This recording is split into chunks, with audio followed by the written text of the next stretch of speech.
Samantala sa lugar ng Shengxishen, kung saan sa isang bahay kainan ay abala ang lahat na kumakain sa loob. Nang bigla, mayroong pumasok sa loob ng bahay kainan, kung saan lumipat ang pansin ng lahat sa mga hindi kilalang tao na pumasok sa loob. Sa puntong yon, dalawang hindi kilalang tao ang nakasuot ng hindi kilalang damit ang siyang bumungad sa kanilang harapan. Habang sila ay naglalakad papunta sa loob, nagtataka na nag-isip ang lahat na ngayon pa lamang sila nakakita ng ganitong kalaki na tao. Dito ay kanilang nilapitan ang kanilang kasamahan na tumatagay ng inumin mag-isa.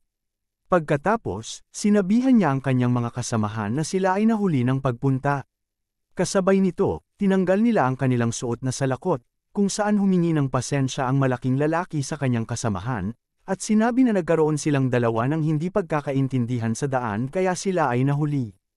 Dito ay naghayag ang isa sa kanila na ang kanilang Grandmaster ay kamangha-mangha rin. Dahil kahit gaano pa sila kakomportable sa isa't isa, hindi siya makapaniwala na magtatangka siyang pumasok sa silid-tulugan ng pinuno ng sekta ng Mount Hoa. Nagtanong naman ang malaking lalaki na hindi ba nakakapagbigay ng ginhawa na wala siyang ibang ginawa kundi ang manghimasok. Wika pa niya na halos nag-ulo ang sekta ng Mount Hoa dahil nag-iwan siya ng kutsilyo sa tabi ng kanyang kama. Dito ay inihayag sa sulat na siya ay lalabas para huminga ng sariwang hangin. Nakasulat rin dito na huwag siya masyadong maglaro dahil siya ngayon ang punong guro ng sekta. Dagdag pa dito na siya ay mag-ensayo rin bago siya matulog. Sinabi naman ng lalaki na kung hindi dahil sa sulat ng kanilang Grandmaster, marahil ay agad nang inilatag ng kanilang master ang langit at lupa. Wika pa niya na nakarinig lamang siya tungkol sa kanyang mga biyahe, pero hindi niya alam na magiging ganito ito kalabis. Kaagad na tinanong ng babae kung maaari ba talaga nilang mahanap ang Grandmaster nang sila lang. Sumagot siya dito na siya ay hindi sigurado, ngunit ayon sa nilalaman ng liham na ipinadala mula sa Shanxi, hindi niya alam ang tungkol sa kanilang Grandmaster, pero tiyak na makikita nila ang kanyang disipulo. Kaagad namang sinabi ng malaking tao sa kanyang senior brother na ang pangalan ng disipulong iyon ay si Champang, kaya wika niyang tanong sa kanya kung nagkita na ba sila dati. Tumugon naman ang lalaki sa kanya ng oo, sapagkat 10 taon na ang nakalipas nang nagkita sila noon dati sa bundok ng Mount Hoa. Wika pa niya na hindi na siya makapaghintay na makita kung paano siya lumago ngayon. Bumalik naman ang eksena sa kanila ni Changpeng habang siya ay nagsasagawa ng kanyang pag-atake kay Mukyang.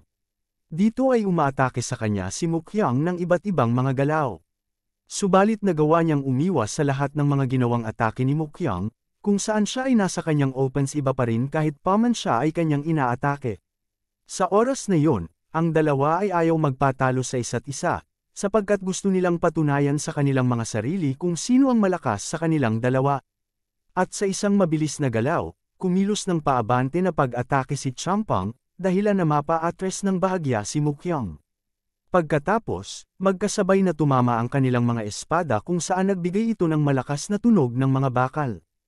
Ilang sandali matapos ang kanilang sagupaan, ay bigla na lamang tumalsik pa ibabaw ang sandata ni Mukyang. Dahil dito, siya ay nagtataka na nagmumuni-muni sa kanyang sarili kung may iba pa ba siyang magagawa sa loob lamang ng 300 segundo kahit na isinasaalang-alang na hindi pa siya nasa pinakamainam na kondisyon. Ngunit ang kanyang pagkatalo sa kanya ay masyadong napakadali. Dito ay kanyang iniisip ang mga nakuha niyang parangal bilang mataas na antas na martial master sa murang edad na 20, pati na rin ang martial arts genius at heavenly Jing Blade, at kahit na siya ay tinagurian isa sa mga 10 dragons at phoenixes, subalit parang biro o katatawanan lamang ang lahat ng ito dahil siya ay natalo ng ganun-ganun na lamang. Wika pa niyang tanong sa kanyang sarili kung ito lang ba ang kanyang antas. Dito ay kanyang napagtanto ang mga kasabihan na ang mundo ay napakalawak. At sa lahat ng mga kontinente at dagat sa buong mundo, tinanong nito ang kanyang sarili kung iilan pa kaya ang mga master ang nakatago dito. Iniisip rin niya na siya ay parang isang palaka sa isang balon. At ang Heavenly Martial Arts Academy ay maaaring ang pinakamahusay na institusyon ng edukasyon ng mga nasa katwiran na pangkat ng Miriam. Ngunit hindi ito masasabi na lahat ng pinakamahusay na teknik sa martial arts sa mundo ay nagtipon dito. Sa katunayan, ang mga direktang inapo ng 5 pangunahing pamilya at ang mga disipulo ng nangungunang 10 sekta ay abala sa pagmamana ng lahat ng lihim na teknik ng kanilang mga angkan. Dahil dito, mariing niyang sinabi sa kanyang isip, na si Champang ay tiyak na malalampasan rin niya balang araw. Bumalik ang eksena kay Taekyang kung saan nag-alerto ang sistema na nagsimula na ang sirkulasyon ng kanyang chi. Pinaalala rin sa kanya ng sistema na sundin ang mga tagubili ng pamamaraan ng Jin family's cultivation technique upang kontrolin ang kanyang chi. Naisip ni Taekyang na mas malakas sina Changpeng at Mokyang kaysa sa kanyang inaasahan. Wika pa niyang tanong sa kanyang isip kung ilang segundo kaya ang itatagal niya kung nakipaglaban siya sa kanila. Habang siya ay nasa kanyang chi circulation, sinambit nito sa kanyang isip na gusto rin niyang lumakas. Tinanong rin niya kung mayroon bang ibang paraan para makapag-level up siya. Dagdag pa niyang tanong kung ano ang dapat niyang gawin upang umabot sa kanilang antas. Iniisip rin ng bida na sa tuwing mag-circulate siya ng kanyang chi, ay mayroon palagi humaharang dito. Katulad ngayon sa kanyang ginagawa ang dalawang acupoint na nakalock na parang bakal na pinto ay hindi nagpapahintulot sa chi na pumasok o lumabas. Siya ay nagtanong sa kanyang isip na kung ito ba ay ang governing at conception blood veins. Sapagkat karaniwan sa mga pangunahing tauhan ng mga martial arts novel na ma-unclog ang kanilang governing at conception blood veins. At ito ay may opsyon kang makatanggap ng body transformation, at ito ay kanyang sinubukan na ng ilang beses, ngunit wala siyang malapit dito sa 15 taong halaga ng kanyang chi. Wika pa niya na parang bumabagtas ka sa isang malaking pintuan ng bakal gamit ang isang maliit na kotse na hindi man lang naglalabas ng airbag. Ngunit iba na ngayon, dahil sa karagdagang 30 taong halaga ng chi na kanyang nakuha mula sa pagkain ng Flame Spirit Peel. At kung gagamitin niya ang 45 taong halaga ng chi, ay malamang na maaari niya itong masubukan. Sa puntong yun, nagpahayag si Taekyang sa kanyang sarili na dapat niya magawa ito. Sapagkat upang umusad sa susunod na antas, kailangan niyang magtagumpay kahit anong mangyari. Sa oras na yon, unting-unti nilalabanan ni Taekyang ang puwersa ng kanyang chi, kung saan nagsisimula ng magwala ang nakatagong enerhiya sa panloob niyang katawan. Ngunit nagtapos ang lahat ng ito sa kanyang malakas na pagsigaw at pag-array sa kanyang titi. Pagkatapos, nag-alerto ang sistema na nabigo ang sirkulasyon ng kanyang chi, sinambit rin ng sistema na naputol ang kanyang chi at bahagyang nasira ang kanyang mga acupoints. Naghayag rin ng sistema na nabawasan ng 1 puntos ang kanyang blood vessels. Dahil dito, namumula sa sakit si Taekyang, kung saan ang kanyang mukha ay hindi may larawan. Pagkatapos, hinawakan nito ang kanyang bayag at titi, kung saan siya ay napatanong kung bakit napakasakit ng parteng ito. Dito ay kanyang iniisip na kung muntika na ba siya maging katulad ni Hongjin na naputulan ng titi. Sa puntong yon, napansin ni Mujin at Changpeng ang kanyang pagsigaw, kaya dali-dali silang lumapit sa kanya upang siya ay tingnan. Nagtanong si Changpeng sa kanya kung ano kanyang ginagawa, samantala si Mujin ay nagtataka sa ginagawa ng kanyang master. Nagtanong naman si Taekyang kung ano ang kanilang ibig sabihin. Kasabay nito, si Taekyang ay patuloy na humahawak sa kanyang titi na parang ito ay nagja-jackal. Nang mapansin ng bida na tila pinag-iisipan siya ng mga ito ng masama. Kaagad siya nagpaliwanag na hindi ito ang kanilang iniisip. Sumagot naman si Mujin na ito ay kanyang naiintindihan bilang isang lalaki. Subalit sumigaw na nagpahayag si Taekyang na siya ay nagkakamali sa kanyang iniisip. Kinutya naman siya ni Mujin at sinabihan na walang dahilan upang magpaliwanag siya sa kanila. Nagalit naman si Taekyang sa naging pahayag ni Mujin at tinawag siya nitong bastardo. Kaagad na nagmungkahi si Mujin sa kanya na kung gusto ba niyang umalis sila upang tapusin ang kanyang mga gawain. Sinagot naman siya ni Taekyang na hindi pa nga siya nagsisimula. Subalit ang makulit na si Mujin ay nagsalita sa bida na sila ay lalabas kung hindi pa siya nakapagsimula, upang siya ay makarelax at magawa ang kanyang gawain. Samantala si Changpeng ay naguguluhan sa kanilang mga pinag-uusapan. Ilang sandali, nakatikim ng malakas na suntok si Mujin sa kanyang mga pisngi. Kung saan namamaga ito ng husto. Wika pa ni Mujin sa kanya na dapat sana nagsabi siya noong una pa lang. Dito ay sinabi ni Taekyang kung gusto ba niyang bogbogan siya hanggang sa mamatay siya ngayong araw. Kaagad namang tumanggi dito si Mujin at nagpahayag na yumayanig pa sa ngayon ang kanyang ulo. Pagkatapos, nagtanong si Mujin kung bakit niya biglang sinira ang kanyang mga governing and conception blood veins. Pinagsabihan rin siya na siya ay hindi isang master sa pinakamataas na ranggo.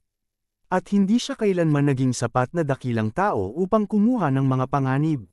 Sumagot naman si Taekyang na ito lamang ang unang beses na ginulo niya ito. Sinabi naman ni Mujin kung paano niya nagawa maging pabaya dito.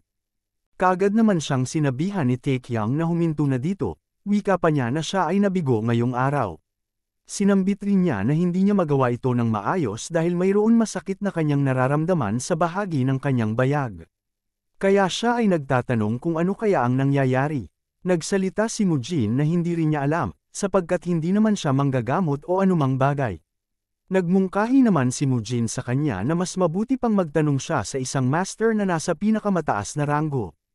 Pagkatapos, inihayag ni Champong ang sinabi ng kanyang lolo na kung may mali sa governing blood vein, ang tao ay hindi na maaaring tawaging lalaki, at gayon din sa conception blood vein.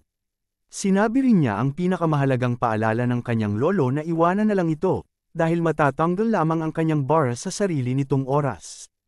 Wika pa niya na kung naging padalos-dalos siyang hinawakan ng mga yon, siya ay magiging hangal. Nagtaka namang nagtanong ang bida kay Mujin kung talaga bang matatanggal ang mga bara ng kanyang dalawang veins ng kusa. Sumagot naman si Mujin na siya ay hindi sigurado, sapagkat hindi pa niya naririnig ang mga bagay na yon. Inihayag rin ng bida na napaka-imposibleng walang kwenta yon, dahil mismong ang Sword Sage na ang nagsabi nito. Sumang-ayon naman si Mujin sa kanya at nagsabi na mukhang kailangan lang nila maghintay ng kaunting oras. Pagkatapos, nagtanong ulit ang bida kay Champong kung maaari ba niya itong ipaliwanag ng mas detalyado. Wika pa ni Taekyang na baka meron pang iba na sinabi ang kanyang lolo. Subalit sumagot si Champong na ito lamang ang lahat na kanyang sinabi sa kanya. Wika pang tanong ni Taekyang kung siya ba ay sigurado na hindi siya nagkakamali ng dinig sa kanyang lolo. Sumagot naman si Champong na hindi siya nagsisinungaling sa kanya. At higit sa lahat, ang kanyang lolo ay hindi rin sinungaling. Inihayag naman ng bida na hindi niya sinasabing sinungaling ang kanyang lolo. Dito ay sinabi ni Champong na nawala ang sagabal sa kanyang mga ugat dahil naghintay rin siya ng matagal. Sa kanyang pagkagulat, tinanong ni Taekyang kung ibig ba niyang sabihin na nagawa niyang ma-unclog ng kusa ang kanyang governing blood vein at conception blood veins. Sumagot si Champong na ito ay tama dahil na-unclog niya ng kusa ang isa sa kanyang mga blood veins. Wika pa niya na siguro ito'y dahil siya ay bata pa. Dahil dito, tinanong ni Taekyang kung paano niya nagawang ma-unclog ang isa sa mga iyon. Ipinaliwanag ni Champong na habang siya ay nagsasanay 2 taon na ang nakalipas, bigla na lamang siya nakaramdam ng kakaiba, pagkatapos, doon nagsimula na ang lahat. Nagpahayag naman ang bida kung ano ang kanyang ibig sabihin. Dito ay inilahad ni Champong na matapos mangyari yon, agad niyang tinanong ang kanyang lolo dahil siya mismo ay nagulat rin, at doon sinabi ng kanyang lolo na ang bagay na iyon ay isang kaliwanagan. Dahil dito, napaisip si Taekyang na ito ay hindi gagana. Sapagkat ito ay napakalayo, wika pa niya na kung papakinggan nito ang sinasabi ng mga henyo, hindi niya makukuha ang tamang sagot dahil iba ang likas na talento niya kumpara sa kanila mula sa simula. Pagkatapos, umupo si Taekyang sa kanyang silya, kung saan napansin ni Champong na siya ay labis na nag-aalala. Dahil dito, nababahala na tinanong ni Champong ang bida kung siya ba ay ayos lang. Wika pa niyang tanong kung mayroon ba siyang mali na sinabi o ginawa. Napakagat naman ang kanyang bibig si Taekyang kung saan sinagot nito si Champong na hindi iyon ang rason. Ilang saglit, humingi ng pahintulot ang bida kay Champong kung pwede ba siyang humingi ng pabor sa kanya. Dito ay sinabi ni Champong sa kanya na maaari niyang hingin ang lahat ng gusto niya sa kanya. Pagkatapos, napahawak si Taekyang sa kanyang mga kamay, kung saan nag-aatubili siyang ihayag ang kanyang hinihiling na pabor sa kanya. Kasabay nito, nagtataka si Mujin kung ano naman ang nangyayari sa kanyang master ngayon. Sa puntong yon, nahihiyang tinanong ni Taekyang si Champong kung maaari ba siyang tulungan nito sa kanyang pagsasanay. Samantala, sa isang liblib na lugar sa pamilya Jin kung saan nandoon ang kanilang training cave, ay mayroong 2 gwardiya ang nakabantay sa labas. Dito ay naiinip ang isang gwardiya na tumitig sa kanyang kasamahan. Kaya siya ay nagtanong sa kanya kung ito ba ang unang pagkakataon na siya ay ma-assign dito. Tinanong rin niya kung ilang tao kaya ang pumupunta dito sa kanyang tingin. Nagtanong ang lalaki sa kanya kung ilan ba. Sa puntong yon, inihayag ng lalaki na wala ni isang tao ang pumupunta dito. Nagtaka naman ang lalaki kung ano ang kanyang ibig sabihin, kaya ipinaliwanag nito sa kanya na walang tao ang darating dito maliban sa mga kapwa nilang kasamahan na papalit sa kanyang shifting sa duty. Wika pa niya na kung mayroong gusto mag-ensayo, ay mas minabuti nila na pumunta sa training hall. Sapagkat bakit pa sila mag-aabala na pumunta rito kung mayroon namang mas malapit na pwede pagsasanayan. Kaya nagtanong ang kanyang kasamahan kung bakit pa nila kailangang bantayan ang lugar na ito. Dito ay kanyang sinabi na ang lugar na ito ay isang simbolo kung saan dito nagsasanay si Grandmaster Jinmu Rayang, ang tagapagtatag ng kanilang pamilya. Sinasabi nila na habang siya ay nag-eehersisyo sa bangin na ito, siya ay biglang nakaabot ng kaliwanagan at ginamit ang kanyang martial arts upang tumagos sa ilalim ng bangin na ito sa isang malaking pag-atake lamang. Namangha naman ang lalaki sa kanyang naging pahayag, kung saan tinanong nito kung totoo ba ang istorya na iyon. Nagsalita ang lalaki na ito ay isang pangyayari na nangyari daan-daang taon na ang nakalipas. Kaya sino pa ang nagmamalasakit kung ito ay totoo o hindi? Dahil ang mahalaga ay ang ibang bagay. Kasabay nito mayroon siyang kinukuhang bagay sa kanyang damit. Habang ang lalaki ay nagtataka sa pinagsasabi ng kanyang kasamahan. Kaagad niyang ipinakita ang pagkain na kanyang kinuha sa damit, at nagsabi na kung sila ay uupo lang sa harap ng training cave ng ilang oras bawat araw, sila ay makakatanggap ng bayad para dito nang hindi man lang napapagod. At iyon ang mahalaga, kahit na nakakainis ito paminsan-minsan habang naghihintay ng mabagal na oras. Dito ay kanyang binabati ang lalaki, sapagkat siya ay naitalaga sa pinakamahusay na trabaho na pinapangarap ng maraming mga martial artist sa pamilya Jin ng Taiyuan. Ilang sandali, mayroong napansin ng isang tauhan mula sa itaas. Kaya siya ay nagtanong sa kanyang kasamahan kung anong bagay kaya ang nakasabit sa bangin. Habang naghahanap ang lalaki ng kanyang tinagang inumin sa likuran, siya ay sumagot sa kanya na hindi siya sigurado, wika pa niya na baka siguro isa lamang itong ibon. Kaagad namang nagpahayag ang lalaki sa kanya na ang bagay na iyon ay mukhang mahuhulog na. Nagtaka naman ang lalaki kung paano ang isang ibon ay mahuhulog. Nang ito ay kanilang tiningnan, bumungad sa kanilang harapan ang isang bagay na mabilis na bumagsak mula sa bangin. Dahil dito, silang dalawa ay nagulat at nabahala, wika pa nilang tanong sa isa't isa kung yun ba ay isang tao. Pagkatapos, dali-dali silang tumakbo papunta sa binagsakan ng lalaki, kung saan nagpahayag ang lalaki na kung sinong baliw na tao ang gagawa naman ng bagay na ito. Tinanong rin ng isa pa kung siya ba ay namatay na. Wika pa ng isa niyang kasamahan na sa taas na yon, kahit ang Jade Emperor ay mamamatay kung mahuhulog siya dito. Kaagad namang nanalangin ng isa niyang kasamahan na sana sumalangit nawa ang kanyang kaluluwa. Habang ang isa ay naaawa naman sa sinapit ng lalaki. Nang mula sa wala, bigla na lamang bumangon si Taekyang sa kanilang harapan, kung saan nagbigay ito ng gulat sa kanilang mga mata. Sa puntong yon, nabitawan ng lalaki ang kanyang hinahawakang sandata kung saan sabay-sabay silang bumagsak sa lupa dahil sa pagkagulat. Matapos nito, bumuhos ang dugo mula sa noo ni Taekyang kung saan siya ay nagmumura na nagtanong sa kanyang sarili kung siya ba ay bumalik ulit sa simula.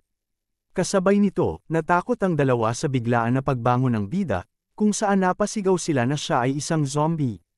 Pagkatapos, bumalik ang eksena bago pa man ang kaganapan sa training cave, kung saan pumayag si Changpeng sa hiling ni Taekyang na siya ay kanyang tulungan sa pagsasanay. Dito ay sinabi ni Changpeng na malaki ang utang na loob nito kay Taekyang. Kaya siya ay naghayag na marami pa siyang ituturo sa kanya na magagandang bagay. Ngunit sinabi nito sa kanyang sarili na maliban na lamang sa martial arts na ipinagbabawal ng kanyang lolo. Samantala, iniisip ni Taekyang kung ituturo ba nito sa kanya ang lahat ng kanyang nalalaman. Sa puntong yun, nagmungkahi si Taekyang kay Changpeng kung maaari din ba niyang turuan ang lalaking ito, sabay turo kay Mujin. Habang si Mujin ay tila nag-aatubili, kaya wika pang tanong ng bida kung hindi ba niya gusto.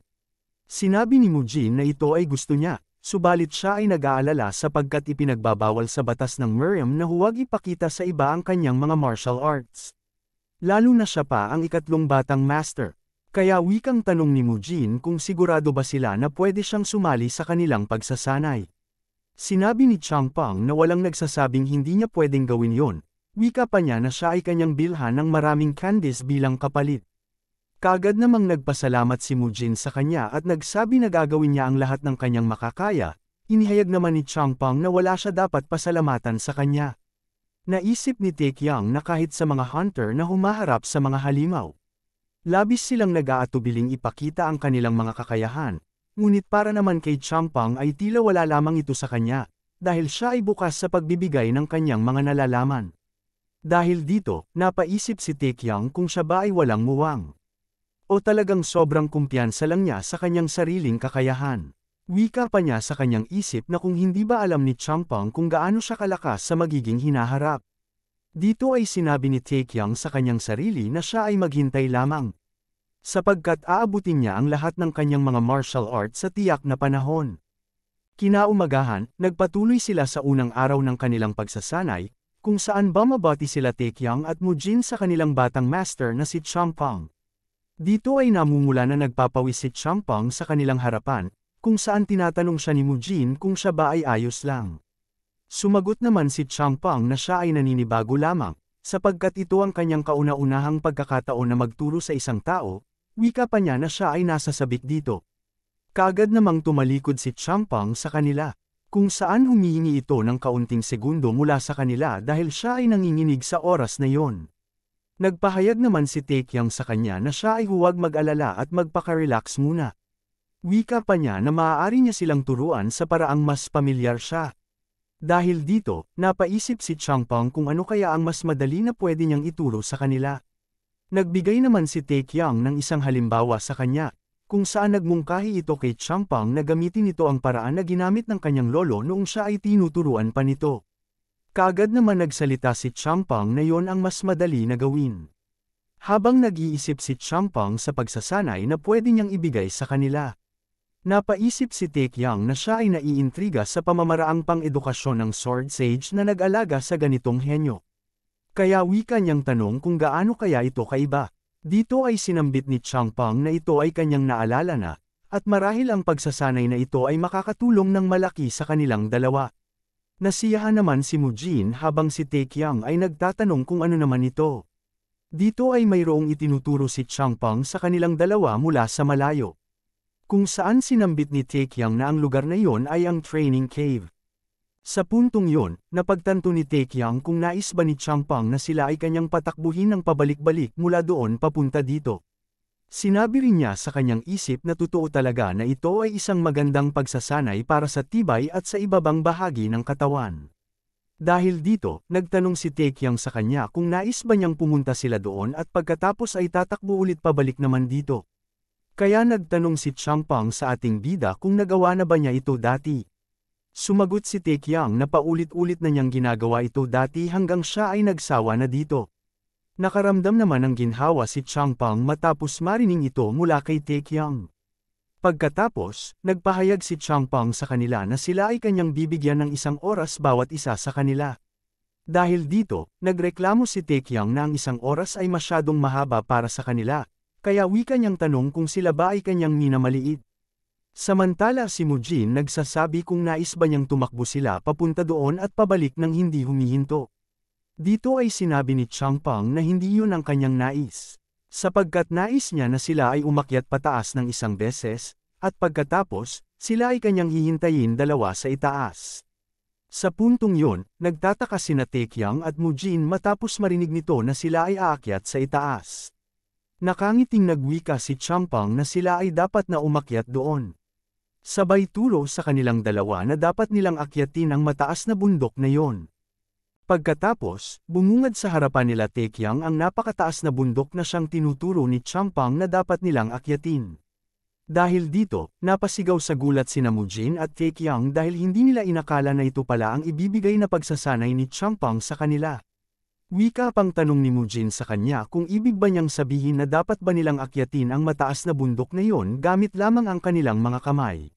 Dito ay sumagot si Changpeng na pinili niya ito dahil pareho ito ng taas ng lugar na inakyat niya araw-araw noong siya ay bata pa. Dahil dito, nabigla si Taekyang sa naging pahayag ni Changpeng. Tumatawa namang sinambit ni Changpeng na naaalala pa niya ang mga nakaraan. Sapagkat nahulog rin siya 2 beses sa kalagitnaan ng kanyang pag-akyat, kung saan muntika na rin siyang mamatay dati. Pagkatapos, nagsalita si Taekyang sa kanyang isip na napakasobra naman ng pagsasanay na ito, wika pa niya na ang Sword Sage ay isang baliw, pati na rin ang isang putang ina na ito ay isang baliw rin. Matapos ang lahat, bumalik ang eksena sa kasalukuyan, kung saan ang bida ay nahulog mula sa mataas na bangin ng bundok. Dito ay pinapaalalahanan siya ng mga nakabantay na sundalo kung ano ang kanilang gagawin kung mayroong mangyaring masama sa kanya. Tinanong rin nila ang ikatlong batang master kung bakit kailangan pa niyang umakyat sa napakataas na lugar para sanayin ang sining ng pag-akyat ng butiki. Pagkatapos, siya ay pinagsabihan ng lalaki na dapat na niyang siguro ihinto ang kanyang pag-eensayo at bumalik na. Kaagad namang tinanong ni Taekyang kung bakit niya naman gagawin yon. Pinagsabihan siya ng lalaki na siya ay maswerte dahil nagawa pa niyang mabuhay, at kung mangyari ulit na siya ay bumagsak sa ganoong kataas na bangin, sigurado na siya ay mamamatay dito. Sumagot si Taekyang na ito na ang pang-5 beses na siya ay nahulog ngayon, kaya malamang siya ay nasanay na dito. Nagulat naman ang dalawa sa ipinahayag ng batang master, wika pa ng isa kung paano pa niyang nagawang mabuhay sa oras na ito. Dito ay sinabi ni Taekyang na siya ay ayos lang, sapagkat mayroon pa isang tao na mas maraming beses na nahulog kumpara sa kanya. Wika pa niya na malamang maya-maya lang ay makikita rin nila na siya ay mahuhulog dito. Sa oras na yon, tumingin sa itaas si Taekyang at sinabi sa kanilang dalawa na ang isa niyang kasamahan ay paparating na mula sa itaas. Dahil dito, tumingin silang dalawa mula sa itaas, kung saan ang umiiyak na si Mujin ay nahulog mula sa itaas at humihingi ng tulong sa kanyang ikatlong batang master.